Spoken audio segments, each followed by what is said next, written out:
मेरा नाम नरेंद्र पवार। मैं महाराष्ट्र कल्याण से हूँ। महाराष्ट्र कल्याण से मैं एक विधायक हूँ। पूर्व विधायक करके मैंने काम किया 5 साल। अभी मैं खास करके जौनपुर में आया हूँ हमारे भारतीय जनता पार्टी के नेता आदरणीय कृपाशंकर सिंह जी के लिए।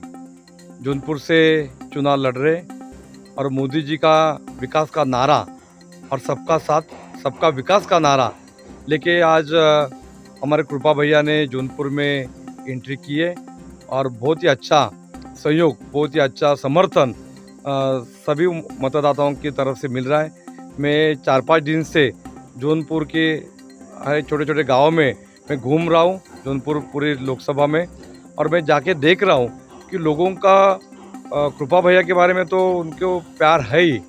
उनके रिलेटिव्स भी ज़्यादा इस एरिया में पूरे इलाके में रहते हैं। उनको मानने वाले लोग भी हैं, उनका कार्य के बारे में जानने वाले लोग भी हैं। और ख़ास करके योगी जी और मोदी जी का जो विकास का जो काम है, नारा है, वो लेके आज इस जौनपुर से वोट मांग रहे।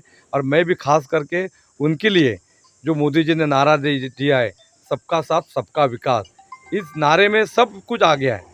पानी की लाइन, लाइट की व्यवस्था, रस्ते की व्यवस्था, एयरपोर्ट की व्यवस्था, अच्छी अच्छी सुविधाएं, ये सबके लिए, कोई सिख, कोई जाति के लिए, कोई पार्टी के लिए, कोई धर्म के लिए नहीं है। ये सबका साथ सबका विकास में सब आए। इंडिया के हमारे जितनी पॉपुलेशन है उसमें हिंदू, मुस्लिम, सिख, ईसाई सब उसमें अंतर्भूत है। और इसलिए आज हमारे कृपाशंकर जी को एक अच्छा रिस्पांस मिल रहा है और मुझे 100% गारंटी है बहुत ही अच्छी वोट से कृपा भैया चुन के आएंगे और इस लोकसभा में मोदी जी के साथ में काम करने का अच्छा मौका मिलेगा। और मौका मिलने के बाद उन्होंने जो डिक्लेयर किया है कि वो चुन के आने के बाद बेरोज़गारी के ऊपर काम करेंगे। हमारे जौनपुर में जो बेरोज़गार है उनको ज़्यादा से ज़्यादा रोज़गार कैसे दिया जाए, उसका एक उन्होंने प्लान किया है। और मुझे 100% गारंटी है कि हमारे कृपा भैया जॉब देने में, मुंबई में हमारे यूपी बिहार के लोग हैं जो आते उनको जॉब देते थे, अभी उनको यहाँ पर जॉब देने का एक अच्छा संकल्प हमारे कृपा भैया ने किया है, वो करके दिखाएंगे, ये मुझे पूरी गारंटी है। इस बार नारा है 400 पार।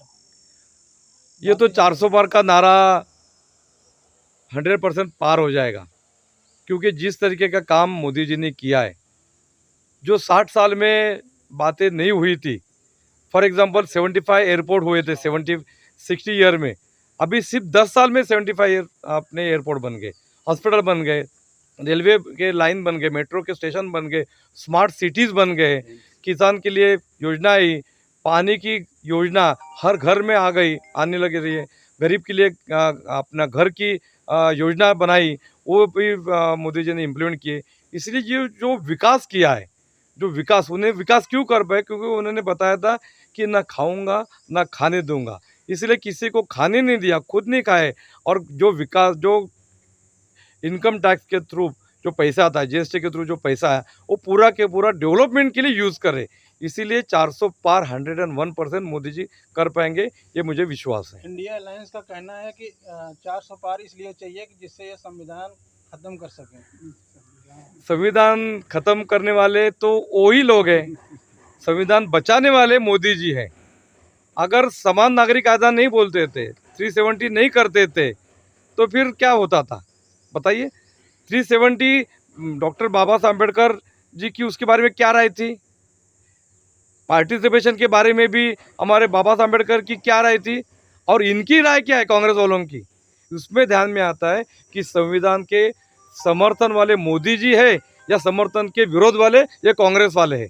इसलिए जो एक गलत फहमी लोगों में डाल रहे, मैं लोगों को भरोसा देना चाहता हूँ, संविधान खतरे में बिल्कुल नहीं है। संविधान 100% सुरक्षित है। संविधान को किसी भी तरीके का हाथ लगाने की किसकी हिम्मत नहीं है। और मोदी जी ने भी डिक्लेयर किया है, भारतीय जनता पार्टी में डिक्लेयर किया है, और पूरा आरएसएस, जो हमारा आरएसएस है, आरएसएस ने बताया कि घटना दुरुस्ती होनी चाहिए, घटना में कुछ बदलाव होने चाहिए, पर घटना बदलनी नहीं चाहिए। ये इसके पक्ष में भारतीय जनता पार्टी और मोदी जी है। राहुल गांधी कह रहे हैं कि इंडिया गठबंधन की सरकार बनेगी, महंगाई बहुत बढ़ गई है। राहुल गांधी कैसा कर रहे हैं? अरे राहुल गांधी जी फॉरेन में ज़्यादा जाते हैं, बराबर ना, उनको ज़्यादा महंगाई के बारे में ध्यान में आता है, क्योंकि फॉरेन में जाने के बाद इंडिया का रुपीज़ का मूल्यांकन और फॉरेन का मूल्यांकन का कंपैरिजन करते हैं। एक्चुअली ये बात सही नहीं है। जैसे डेवलपमेंट हो रही है, पेमेंट भी बढ़ रहा है लोगों का, चीज़ों की जो कीमत है वो भी बढ़ रही है। राहुल गांधी कह रहे हैं सिलेंडर उसमें 400 था, आज 1000 का हो गया। देखो 10 साल में 10 साल में एक हो गया, पर जो हमारे गरीब जो महिला थी, जो चूल्हे पे खाना बनाती थी, उसने कभी सोचा था कि मुझे सिलेंडर मिलेगा करके? मोदी जी ने ऐलान किया कि भाई जो आप अच्छे लोग हैं, आप पैसा ज़्यादा दो या आप सब्सिडी मत लो, सब्सिडी छोड़ दो और गरीबों के लिए इसका लाभ मिलने दो। आप जैसे लोगों ने तो छोड़ दिया ना, सब्सिडी छोड़ दी। उज्ज्वला के थ्रू जो गरीब महिला चूल्हे पे आँख उनकी खराब होती थी, उनको आज लाभ मिल गया है। वो नहीं दिखाते, वो नहीं पता चलता है। और जिनको फ्री में दिया है, सस्ते में मिलता है। और जो कमाता है उसके कमाने की लेवल भी बढ़ गई है। उसका किसका कहना नहीं, ये सिर्फ राहुल गांधी जी का कहना है, ये महंगाई बढ़ गई करके।